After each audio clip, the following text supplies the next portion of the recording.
Plus 1, 2, 3, 4.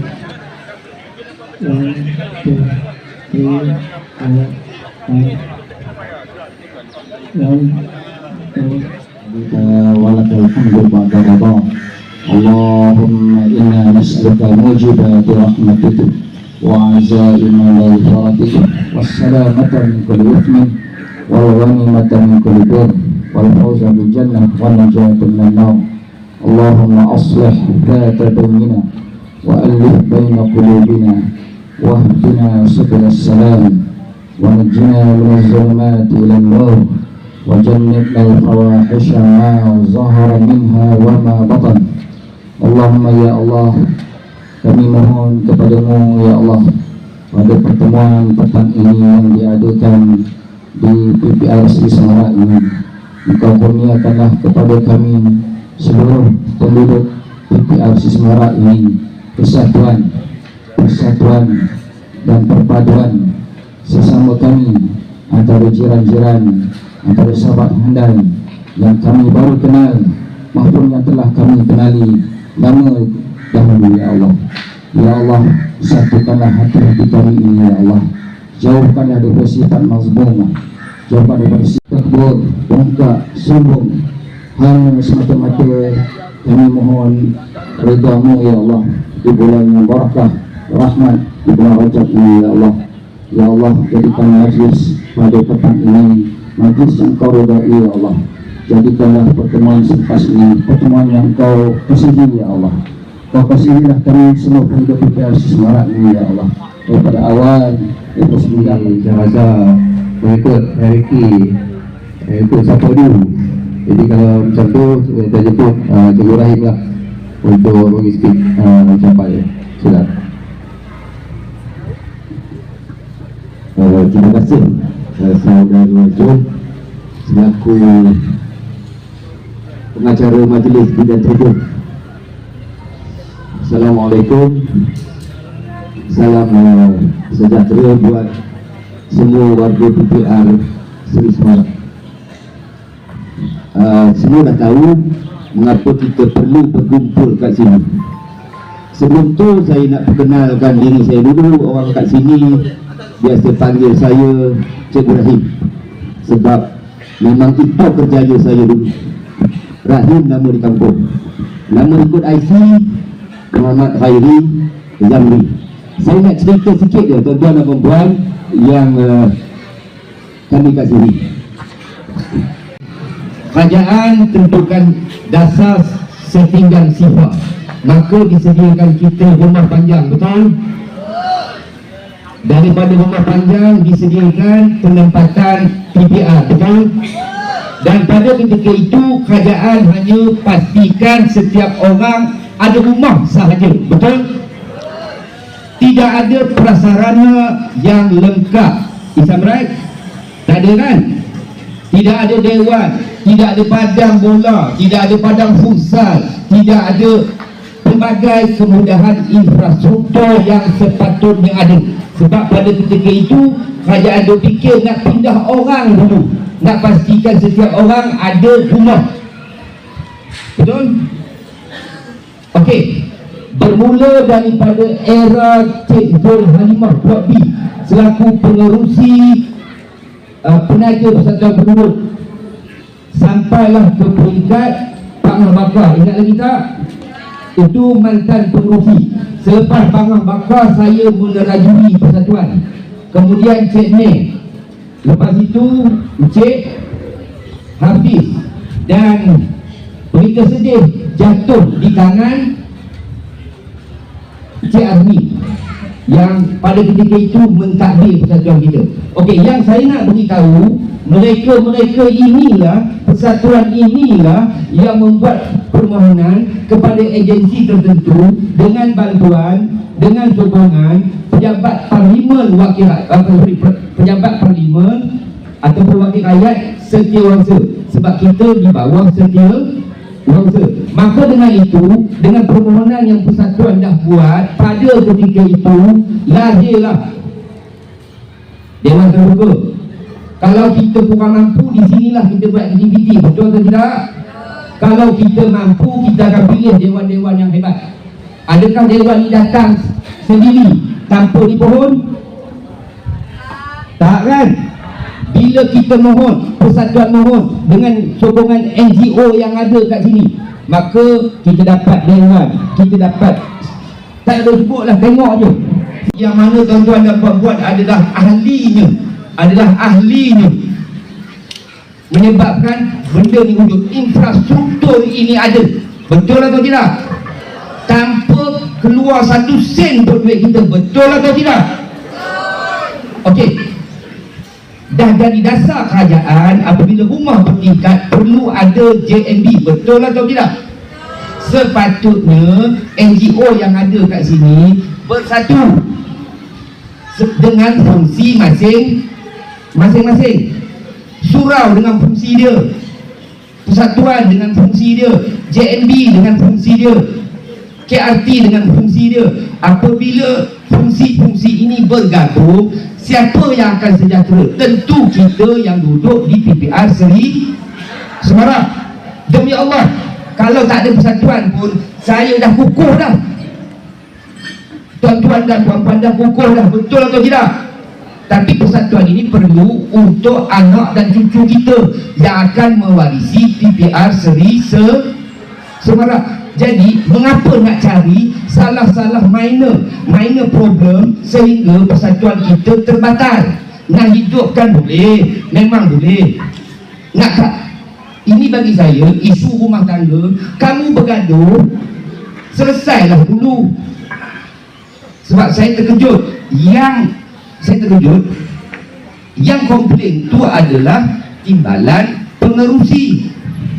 Pada ketika dia duduk dalam pentadbiran itu, betul atau tidak? Sepatutnya kalau berlaku salah mana-mana dalam pentadbiran itulah diperbetulkan. Kalau degil lah pengurusi pada ketika itu kerana dia kata kalau dia rasa dia ada kuasa veto, kita boleh bagi kata dua. Macam laki bini bergaduh, betul tak Imam? Kalau kamu degil juga, tak dengar cakap aku juga, maka jatuh talak. Bukan belum bincang ataupun belum bincang peringkat terakhir, kita dah pergi ke tempat sehingga persatuan ini faham tak maksud cikgu? Faham tak maksud saya? Sepatutnya bila berlaku masalah pada ketika itu selesaikan. Kalau tak boleh selesai, baru kita bagi kata dua. Sebelum aku berakhir sebagai bla bla bla AJK, aku akan pergi supaya tindakan pembatalan itu tidak berlaku. Jadi tuan-tuan dan puan-puan, yang saya nak maksudkan, apa pun kita, berapa banyak pun NGO yang ada kat tempat kita, persatuan tetap satu keutamaan. Persatuan dengan kerjasama surau Al-Husna bertukar nama, nak agih bantuan, nak dapatkan bantuan. Sedangkan kita dah ada persatuan berbelas tahun dah. Kerana kesilapan manusia biasa buat silap. Mengapa tak ditegur di peringkat awal pada ketika dia ada kuasa? Jadi tuan-tuan dan puan-puan, saya nak buka minda tuan-tuan dan puan-puan supaya kita mempertahankan persatuan, dan pastinya kita akan wujudkan persatuan penduduk yang baru dengan nama yang baru.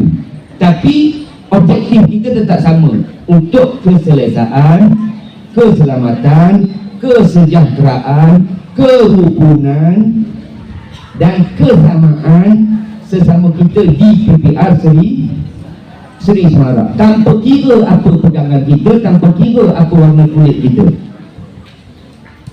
Betul atau tidak? Jadi sekali lagi sebelum saya akhiri, dengan adanya persatuan, maka kita dapat semua benda ni secara percuma dengan kerjasama agensi-agensi kerajaan yang lain. Betul atau tidak? Sekarang nak cek jalan pun pakai duit siapa sayang? Duit siapa saya tak boleh dengar. Okey.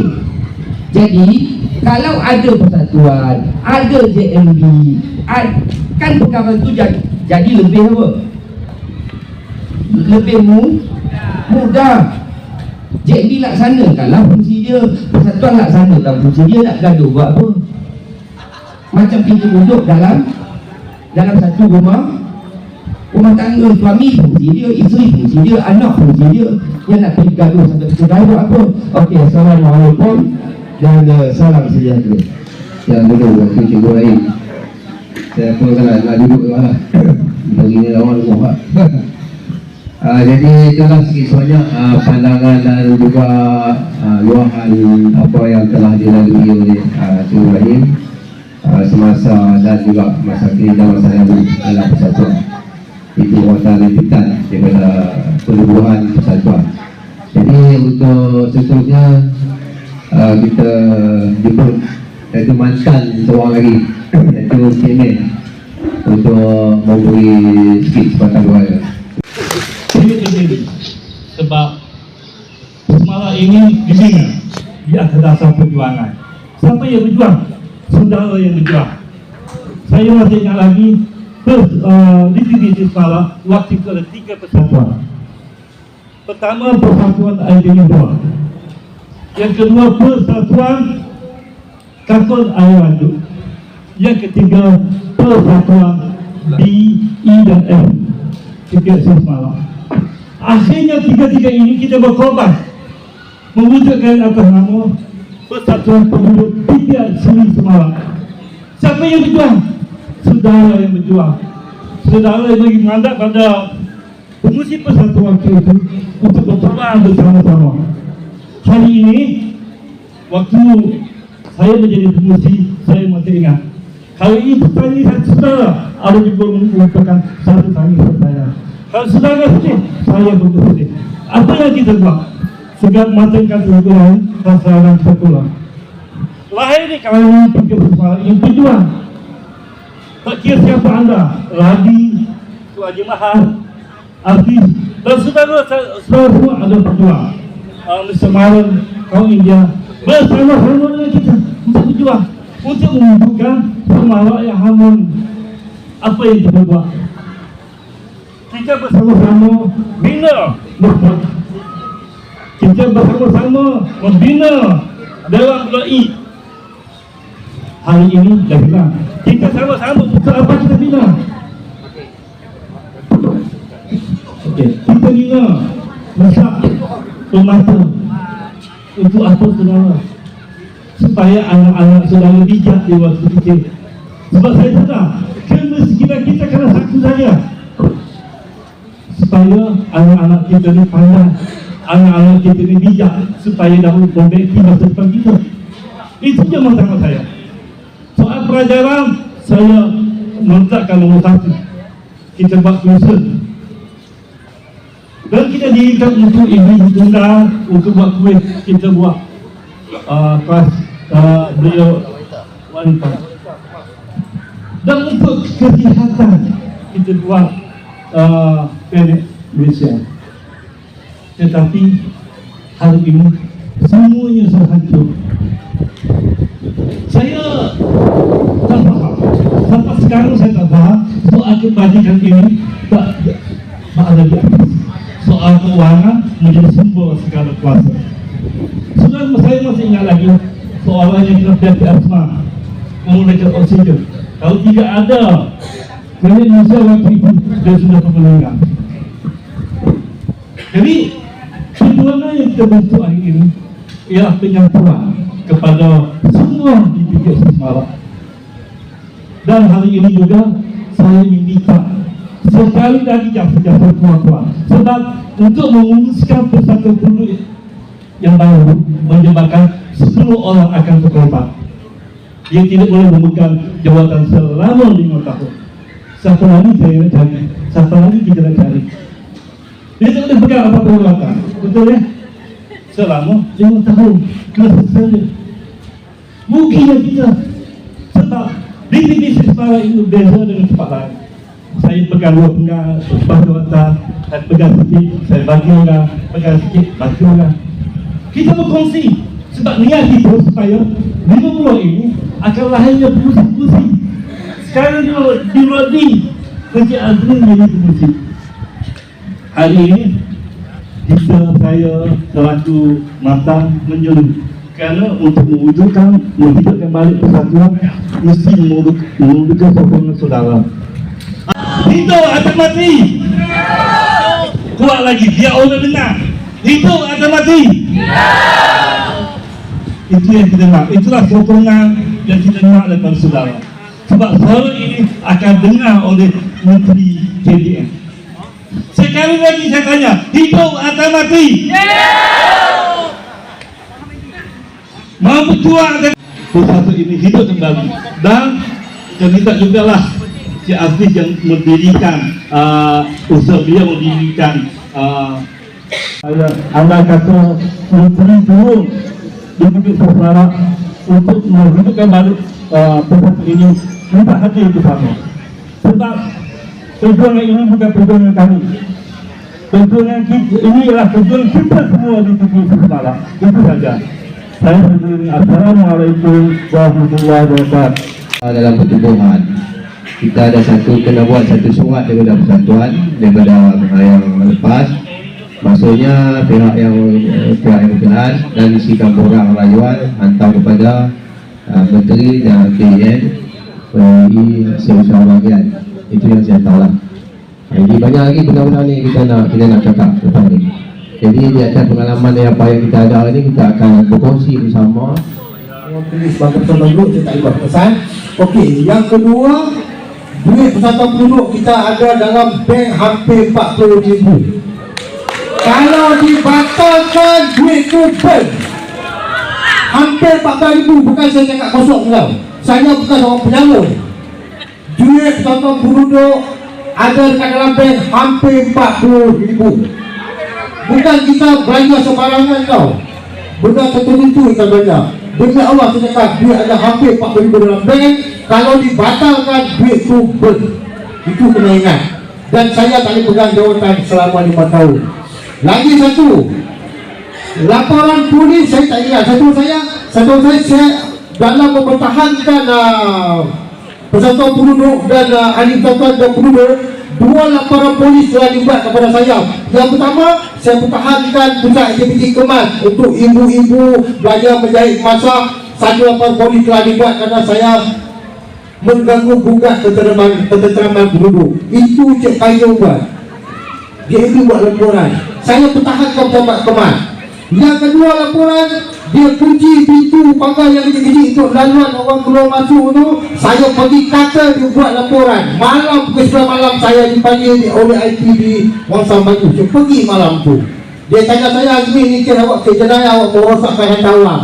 Demi penduduk, saya kata, dia tanya saya macam mana? Saya kata pulang pada tuan. Tuan nak teruskan kes, teruskan. Saya kata, saya tak akan tarik ini lah. Saya tak akan mohon maaf dengan Cik Payung.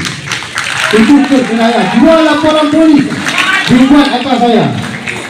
Hari ini saya dimomokkan, kalau saya buat hari ini, 1 laporan polis akan dibuat, 1 laporan ROS akan dibuat lagi atas nama saya.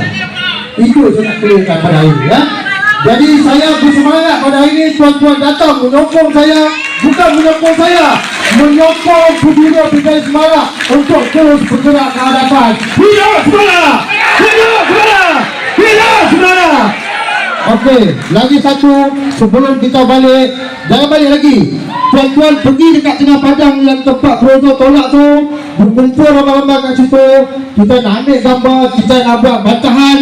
Kita tak terima parking tol. Dia akan buat padang bola sepak berbentuk tol, tapi akan dikenakan sewa. Dia tak malu dekat buruh. Jangan salah faham itu sudah. Kita ada pekat, tuan-tuan boleh pegang. Okey. Silakan.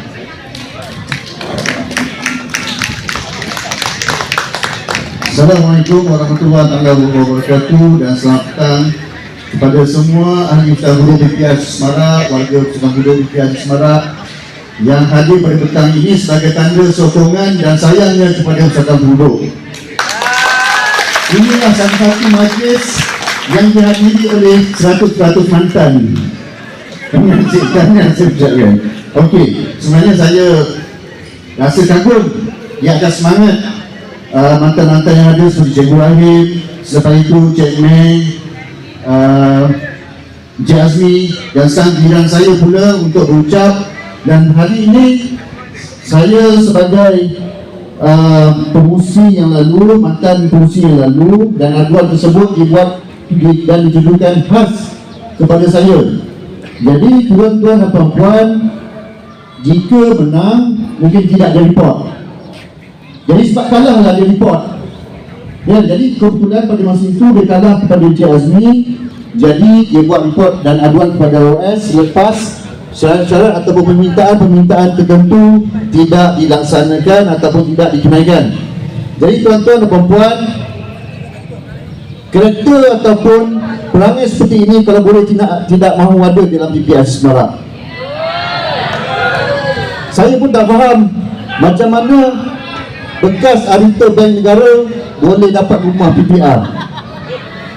Saya pun tak faham. Mungkin kita bukan saja minta ROS audit persatuan penduduk, tetapi kita minta juga bagian auditor audit permohonan yang dibuat dulu dari segi pendapatan dan dari segi pekerjaan. Macam mana seorang auditor bank negara boleh duduk di PPR? Kalau ikutkan B40 sahaja yang boleh layak memohon rumah PPR. Jadi benda ini mungkin kita akan panjang kepada demikian, walaupun rumah telah dibeli, tetapi kita nak tengok sama ada jika ada unsur-unsur penipuan pada permohonan terdahulu. Jadi tuan-tuan dan puan-puan, pada petang ini saya akan jelaskan di antara kesalahan-kesalahan yang disenaraikan oleh ROS sehingga terbatalnya persatuan penduduk. Okey, aduan yang dibuat bertarikh pada 18 Ogos kepada 18 Ogos 2022 yang lalu lebih kepada bentuk penyelewengan dan salah guna kuasa. Dan di antaranya yang ditulis ialah perancangan mereka, iaitu di kalangan kami, untuk menutup penyelewengan yang dilakukan selama ini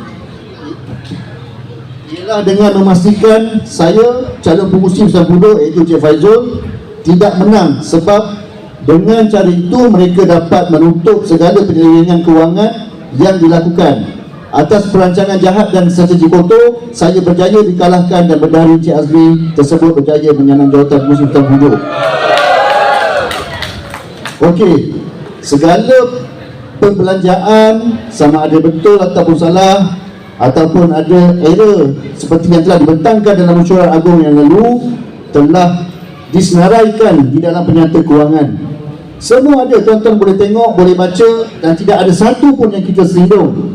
Jadi kita tidak takut kepada penyelewengan, dan akhirnya bila auditor daripada ROS datang, dia tidak jumpa satu pun penyelewengan.